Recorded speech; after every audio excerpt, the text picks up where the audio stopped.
Spring practice all over the place. The very latest that we're getting, and I'm going to start with Michigan because we hadn't talked about him a whole lot. You know, or I think you know, Alex Orji is the guy they're looking to as hopefully the guy who takes over for J.J. McCarthy. He's off to the league. And Alex Orji is a phenomenally gifted athlete, and they don't question that. Therefore, they've sort of structured spring up there to find out what he can do throwing the football. And it hadn't been a lot of quarterback scramble, let's move the pocket. It's stand here and deliver this thing in the window or in the area of the field. And let's see if you can go through progressions. Let's see if you can work to number 2 and number 3 on this route concept. That's the stuff that's happening in Michigan in spring football right now. So kind of going back and forth with Sam Webb from the Michigan Insider on this, it sounds like they're pleased with and maybe even surprised at some of the progress that he's made on that front. Now, that's what spring sounds like at a lot of places.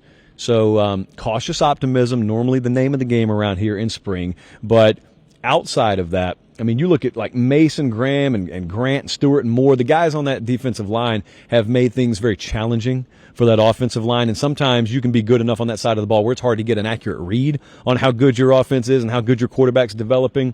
But the other thing to pay attention to at Michigan, and the thing that all the Michigan folks have been talking about is, did we have such a rock-solid structure in place with Jim Harbaugh that we developed a callus to what it takes to compete on the NIL front?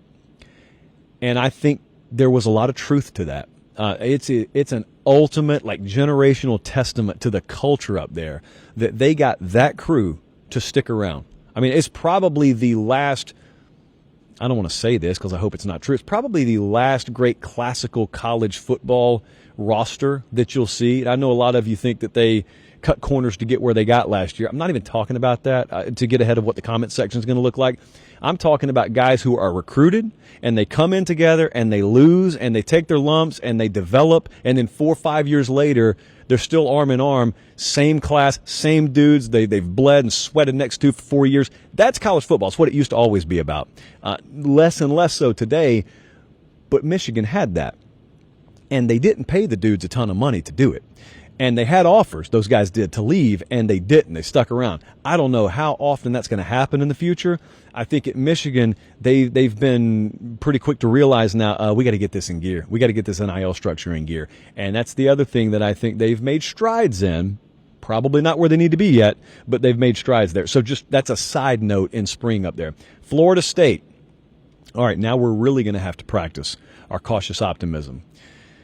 So Jordan Travis was great last year. Florida State was great last year. And Jordan Travis and a lot of those guys that were responsible for that move on.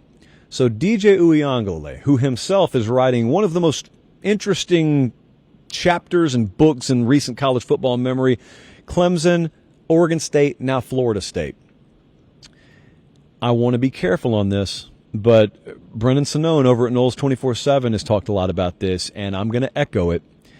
I think that the last 4 or 5 practices down there and the last scrimmage have given that coaching staff and some of the folks inside those 4 walls there a ton of confidence that that guy can play at a really high level for them this year. They hoped he could. That's why they brought him in.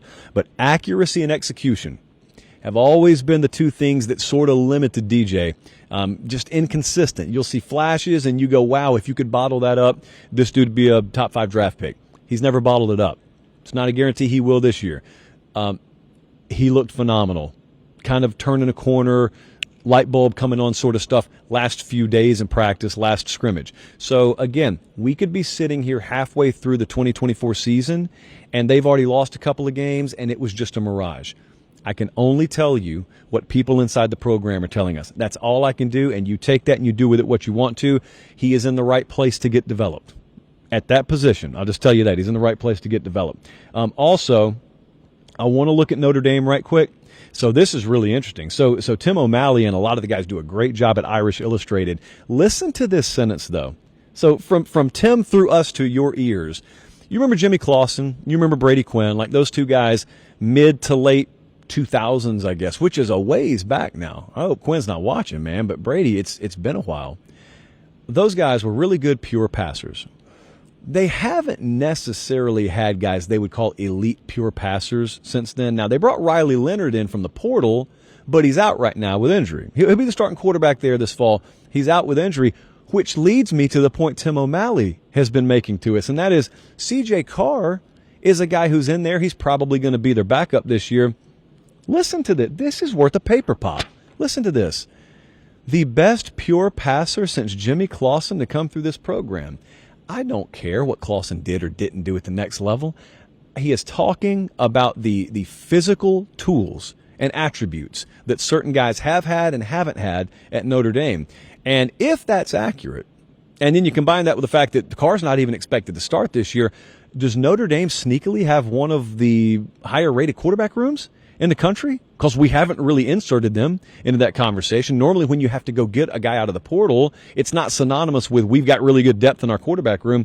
Maybe they do. Jaden Greathouse also at the wide receiver 1 position for them.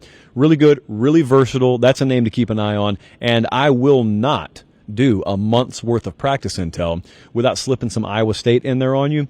You know my affection for Rocco Becht. Not able to pronounce his last name. I am able to respect his game.